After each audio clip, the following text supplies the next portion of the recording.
Good morning, good afternoon, good evening, everybody. I'm Chris, one of the founders of Mosabi. So Mosabi is bridging the worlds of EdTech and FinTech, and we're doing it with this unique mission, unlocking financial opportunities through innovative learning. Mosabi is a mobile learning platform for financial and life skills. We help citizens improve decisions and behaviors on their businesses and on money. Mosabi harnesses data insights from user profiles and journeys to drive matching and better engagement with inclusive digital financial services from various providers and platforms. We aim for better futures for grassroots entrepreneurs and small businesses, the hard hustling workers across the global South. Informal and small MSME business activity, of course, comprises a huge share of economic activity across our countries. For some of us on today's call, it's up to 95% of GDP. I've worked for the past decade in financial inclusion, and that has included intersections with some AFI members on this call, contributing to task forces and national strategies. Of course, lots of evidence says that exclusion from formal finance is the biggest barrier to these segments of citizens building productive lives. The other big constraint, limited education, lacking the knowledge and skills to better generate income. And these two factors combine to cause pervasive uncertainty about upward mobility. But guess what? It also makes these populations untapped markets for financial services. These growing segments of all of your countries, the informal sector, gig economy, family businesses, agribusinesses, and smallholders, small retailers, underserved entrepreneurs, agent networks, they're of course the lifeblood of emerging economies, but they're all too often the hardest hit and the most vulnerable when general market and spending activity is severely curtailed, like it is often these days during the movement control measures necessary during the pandemic. It can be difficult for these citizens to budget, save, gain access to credit, and apply skills to properly plan. Difficult for them to have the stable foundations across these pillars of financial health. And that results in unstable incomes, a lack of benefits, and unclear career development. A key is that in the future, amid saturated markets, these are the segments that will drive growth for all of our financial sectors to have a sustainable way forward, but only if the client bases are financially healthy. So it can also be difficult for financial institutions to properly screen, onboard, and match these segments to the products that best fit their context. Customer engagement and education efforts are something many banks put in their strategies, but it's really difficult to pull off efficiently in many markets. So we challenged ourselves to ask, how can we help citizens break these cycles, scale their business activities, and build more secure livelihoods? And our solution is Mosabi's MBA for the rising class. We build compelling business and financial focused learning for the burgeoning underserved segments across numerous sectors and link them to further financial resources. We've made this Mosabi's mission because of emerging bodies of evidence from rigorous studies that say it makes a real difference. Financial literacy gaps are significant. Some examples, only 1 of every 3 Malaysians comfortably understand the most basic financial concepts. Meanwhile, Asian Development Bank has recent findings from Laos that financial literacy positively affects both savings and financial inclusion.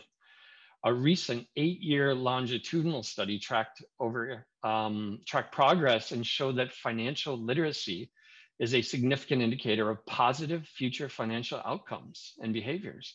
And on the flip side, that the absence of it carries risks of deepening inequality. And finally, the World Bank has recently published studies showing how business training and learning really works. It helps drive impact and inclusion outcomes for viability, productivity, and profitability. Here is Mosabi's approach and how it all fits together. Through mobile learning modules and gamified quizzing, learners build financial and life skills while also generating scoring profiles, which we match to the best fit financial providers and products that can be useful, completing what you see here in this, what we call virtuous cycle. So we're combining transformative e-learning with incentives and resources.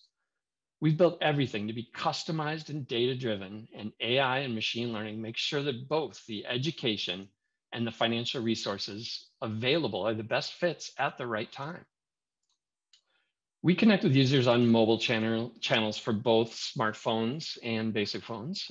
During the pandemic, our Mosabi team has deployed 2 new channels: our app on inexpensive Kai OS and Geo phones that are proliferating across Sub-Saharan Africa and South Asia, and via our new messenger platform chatbots, where the wise Mama Mosabi persona is the digital coach for business and finance that can be in every grassroots worker's pocket. Please feel free to try out any of these channels to see samples. Go to mosabi.co for details.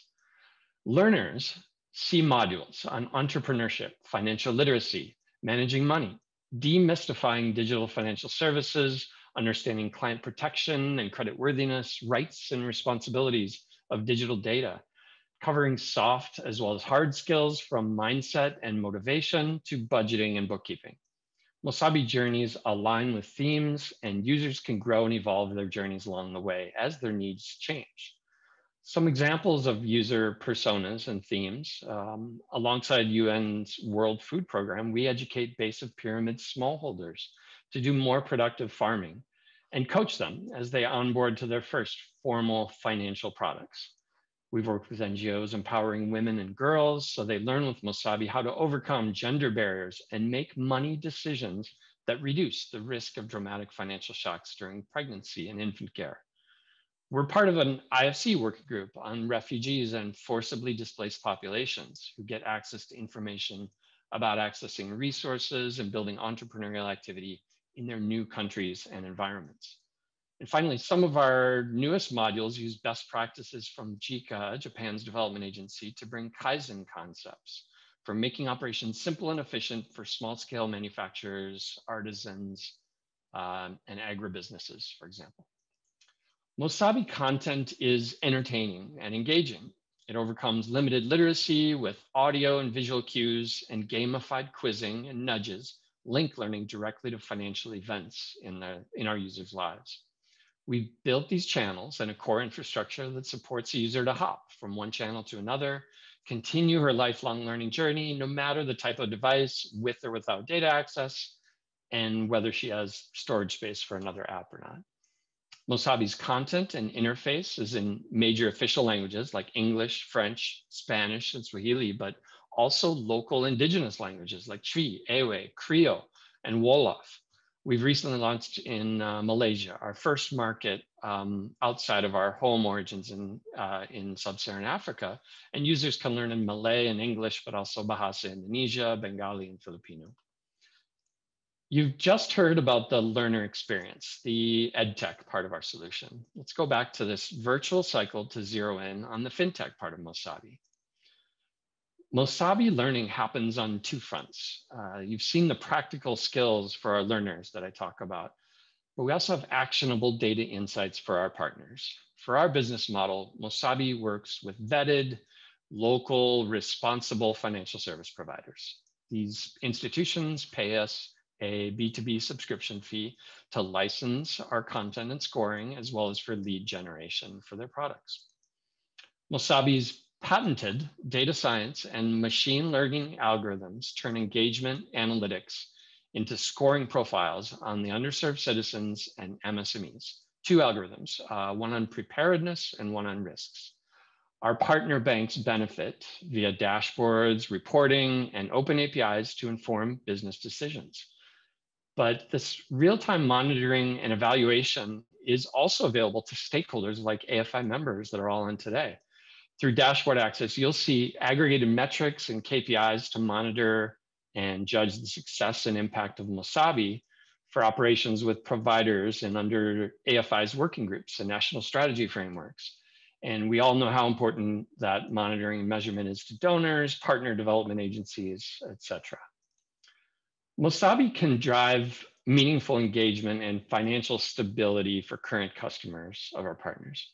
But there's more. When our user base, users consent and express interest, we'll prompt them for products for which Mosabi's scoring aligns with the characteristics that those partners seek in new clients. So when the type of business, level of engagement with financial products, income level, and of course, aligned with our scoring algorithms on preparedness and risks matches them up.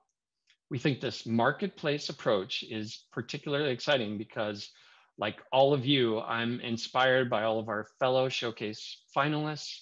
And we really think Mosabi can help support other inclusive innovators like our friends in this cohort. We're already promoting links in our active operations to help users be aware of and make informed choices from among these responsible platforms. So the Mosabi value proposition, it really lies in how platform and financial institution partners create larger, more informed and better understood customer bases, reducing costs to onboard, seeing better decisions and behavior changes, better meaningful engagement, and driving higher lifetime value of those customers. Fundamentally, we're driving the business case for financial health. That concept, the business case for financial health, underpins our theory of change, and it's why we started Mosabi, and we hold an unwavering commitment to do it as our mainsail moving forward. So the million-dollar question, does it work? Well, so far we think it does. We've served 28,000 users. 60% of those are female, 80% of them are youth, 35 or below. And our traction metrics include 25% better repayment rates on digital credit compared to control groups, and 70% of users reporting earning or saving more money, or both. Now we're early stage, but we've been working with some of the biggest banks in Africa, mobile network operators, innovative fintechs, and microfinance. We've also worked with NGOs and development sector stakeholders to digitize their legacy content and make it scalable, and to leverage their footprints to bring Mosabi learning to their beneficiaries. I've mentioned the word partnership quite a number of times. That's really important in what we do, is partnering with local actors who have decades of experience in designing products and capacity building services for these underserved groups. And that's our go-to-market approach. Citizens find out about Mosabi through these trusted partners, and over time, it's incumbent upon us to earn trust as a digital coach in the same sort of way. An important note on how Mosabi bridges last mile gaps to reach anyone and everyone that we could help. First, we align with analog channels too. We use storytelling from our lesson audio, stitch it together, and have been airing that as radio drama series. That's edutainment, for instance. We also have important low bandwidth and offline linkages. Feature phone users can engage via USSD and SMS, and users can snap QR codes at community workshops in order to further connect with Mosabi afterwards. Mosabi also works alongside high-touch field programs and their field agents. For instance, a village savings group, all of the members of a group can onboard to Mosabi and learn, even if they only have one smartphone or shared tablet among the group, like many organizing sponsors provide. So you've heard from me about the why behind Mosabi, but the same skills and gaps occur across the global South. We've built a scalable platform and strategy to continue expanding. I talked about Malaysia, our first market outside Africa, and the next weeks we'll be starting in India as well. We do think we have some great momentum for an early stage company, but we're conscious we couldn't do it on our own. We've been blessed with some great accelerators and partnerships, and had some interesting prominent awards, including the startup competition at the Singapore FinTech Festival.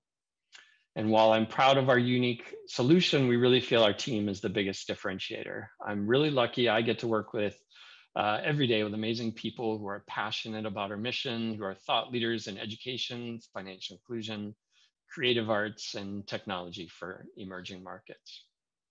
We're linking EdTech and FinTech, as I said, but underpinning it all, I stress, we're an AI company. We're going beyond information dissemination. We're not an add-on afterthought. This is our identity in all we do. And speaking of that, our name comes from the West African word sabi. Many of you from the region will know it well. It means knowledge, wisdom, especially around confidence and street smarts. And you can probably tell that that nicely captures our heart and mission. So we've hoped we made a good impression, but please also make no mistake, We want to partner. We think the AFI member framework could be transformative in terms of working with working groups to have impact in your markets and regions and globally. And we hope you'll all see people in your home countries using Mosabi, immersing in our lifelong learning, building skills and financial health. Thank you very much. Thank you so much, Chris. That was a very interesting presentation, and you're dead right on time. So thank you so much for that. Wow, great. Thank you. My first question was actually what you touched on last, which was when I saw Mosabi. I'm Nigerian, I'm Yoruba, and Mosabi is basically in Yoruba, I know. So I wanted to ask if that was what it meant. But that's exactly it. Usabi, right? Yeah, exactly. So excellent work. Quick questions from the judges. I would like to invite Leah to please take the floor and go ahead with the questions. Yes, thank you very much. Can you hear me? Hi, Leah. Yes. Great. I just wanted to ask about, so when was Mosabi founded, or when did you take the product to market? What year? 2018 was our registration date, in May of 2018. We have a registered base in Sierra Leone. Yeah, so that's the reason I asked, I was noticing, I think 28,000 users is impressive for an early stage startup, but I think there's plenty of room to grow considering the markets. Definitely. I was wondering about your go-to-market strategy and your approach to user acquisition.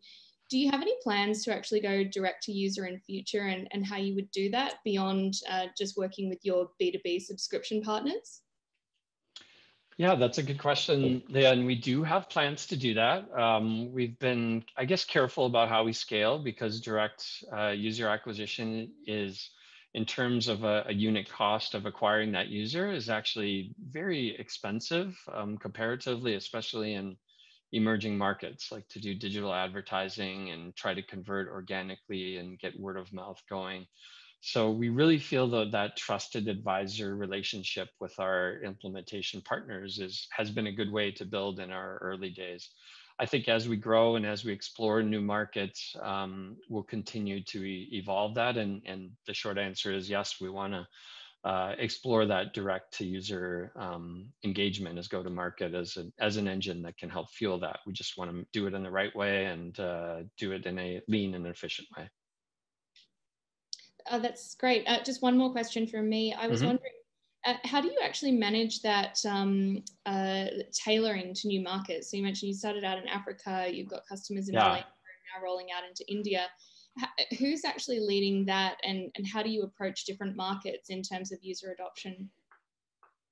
Yeah, that's a great question. So I think it's worth noting, as part of the context for this, of how we build that into our company processes and tech, that almost all learning platforms that are out there these days, and I've studied a lot of them over the years, they're almost all built on top of an LMS, a learning management system. And there are many good ones out there that make this a good way to build a company. We considered doing this, but none of the foundation LMS systems out there fully supported local, vernacular, and non-Roman languages. So we pretty quickly pivoted and completely built an LMS from scratch. That's Mosabi's infrastructure for managing content and localizations and different bundles of that and versions of that go to various markets. So we do have an in-house team that's designing and developing all of our content. We do that in partnership with some of our partner institutions. But in terms of building the actual content and then localizing it, as you've asked, we're doing all that in-house. And that's been a really carefully refined lean localization model, where when we target a new market, as long as we have an anchor partner to make operations there viable, we build up a small local team that's fluent in local indigenous languages. We've done this in the past couple months in Zambia and Malawi, for instance. And then we take our core base of content and have a sort of a very rapid prototyping approach, where we're using the same core ingredients, so to speak, of our content. So we try to make imagery and and stories and financial learning concepts that resonate in whatever market.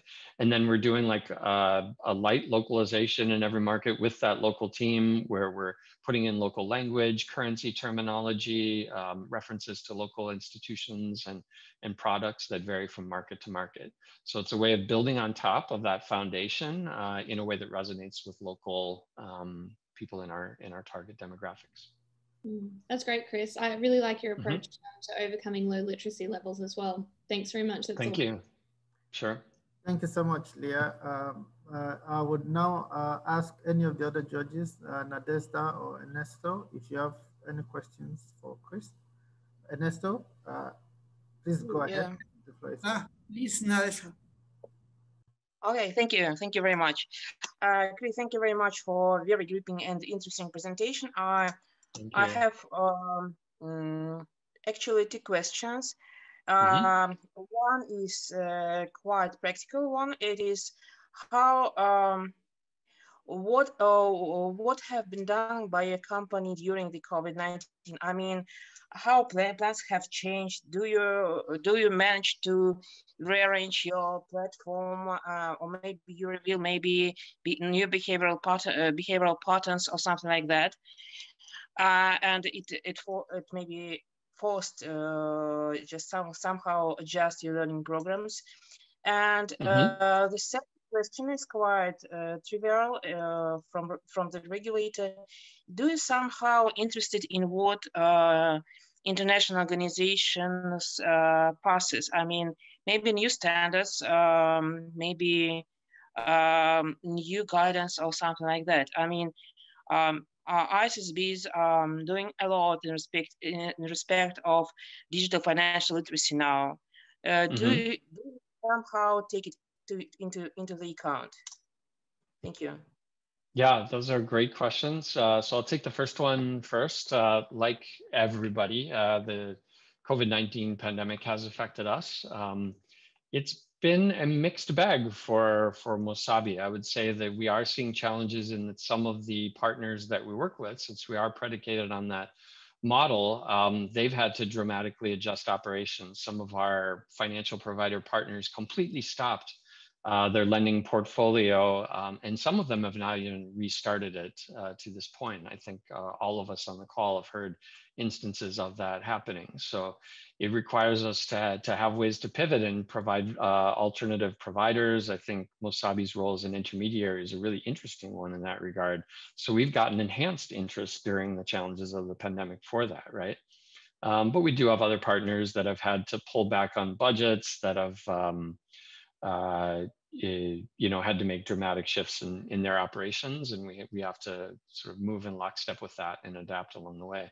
One way in which we're adapting in a positive way is that we're now an entirely remote and distributed team, which is a bit unusual among our major market startups, and it's been able to serve us well. We haven't had to change our core workflows and processes. We've been able to rapidly deploy and contribute in many of your countries out there. So we work closely with the Bank of Sierra Leone in our home base, but our distributed team allows any of you out there, if you're in Ghana, Senegal, Bissau, Kenya, Rwanda, South Africa, India, Malaysia, Mexico, if you're in any of those markets, you can give us a call, and we have a local team member of ours that can meet you, safely distanced, of course, right? So we're not a large team, but this model that we've built is one that has now become actually kind of advantageous during the crisis. Another way that we've addressed things is in partnerships to directly address the resilience and financial health of, again, these vulnerable groups that I talked about, who are most vulnerable during the pandemic. So we partner with SPTF, the Social Performance Task Force, that all of you know quite well, I'm sure.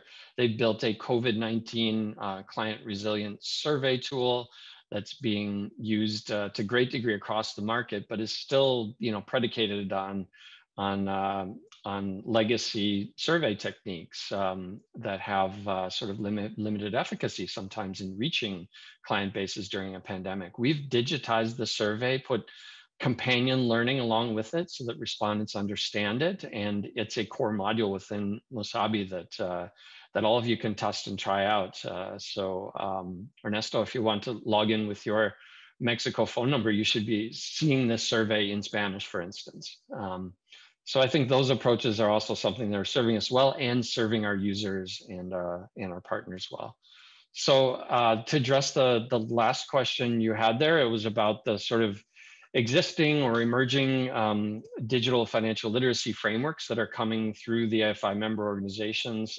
I've been fortunate to have worked on a few of these over the years in my consulting work in the sector before Mosabi, and even now with Mosabi, we've built our own sort of internal financial literacy competency framework. And I think that's, yes, one of the most exciting ways we see to work with your member institutions is sharing these sort of field tested frameworks and the way we design our curriculum and different ways that we work to nudge and reinforce learning and prevent drop off and things like that. So I know there are interesting use cases out there among many of the banks, from Indonesia to Bank Al Maghrib and in Morocco to Mexico to Zambia, that have designed national strategies not only for financial inclusion but for financial literacy. And I think we'd love to work with any of the stakeholders on those things, including other organizations like OECD and AFI itself, for instance. I hope I've answered your question. Yeah. Thank you. Excellent. Thanks. So we're almost right on time, but I would allow Ernesto one question if you have one. And there's also one from the audience. So when Ernesto asks his question, I would add that bit to it. And in 1 or 2 minutes, Chris, please do respond. Ernesto, do you have a question for him? Not really. You already answered. My question was about your growing strategy, so you already answered it. Maybe I just want to say that I think education is the best way to closing the gap for financial inclusion. So I think it's an amazing and great solution. Thank you very much. I'm grateful. So, Chris, there's a question from the Central Bank of Mozambique, from Nadimo. So he's asking that, do you provide, or as part of your service, do you provide credit to customers directly? If you do, is there a way you guarantee or ask for guarantees? And how do you mitigate the credit risk and also undo KYC? Yes, that's a great question. So I'll take it kind of in reverse. So first of all, we are through our platform doing field KYC. So we're doing identification with partners that are doing that in a couple cases. There are platforms where that's all they do. We heard from Idemia this morning, for instance. But we're providing a measure of that as well for our partners. In addition to to address the topic of credit scoring, yes, I mean when I've talked about our foundations as a machine learning and data analytics company, and that is what we do are those models for alternative credit scoring and assessing the preparedness and risk factors of our learners as they go through learner journeys. So we think the interesting way that we're doing that separately is that almost every other alternative credit scoring platform is doing interesting things in terms of grabbing data from disparate sources and trying to build predictive models upon that. We feel like we're doing something a bit differently, where we're actually empowering our users to create the data points. So we're educating them on what creditworthiness means, what plays into it in all those other ways where people are drawing from those platforms to do scoring. But then we're saying, if you empower yourself to learn, invest in the time, go through the platform, you're actually creating new data points that will contribute positively to your creditworthiness. And then to back up to the first question, no, we do not provide any regulated rails or payments or financial services on our own balance sheet. That's been a strategic decision by us so that we can quickly scale to a market like Mozambique, without having the burden of needing to register as a financial institution, have sort of minimum paid up capital like is necessary in many markets. We can partner with the providers locally who do those things best. And then we can quickly help them better engage with bigger client bases and be more inclusive. So I hope I've answered that question, but thank you. Thank you so much, Chris. There's no other questions from the audience, so I'm sure they're all satisfied. So again, congratulations to you and the team at Mosabi. Great having you on board.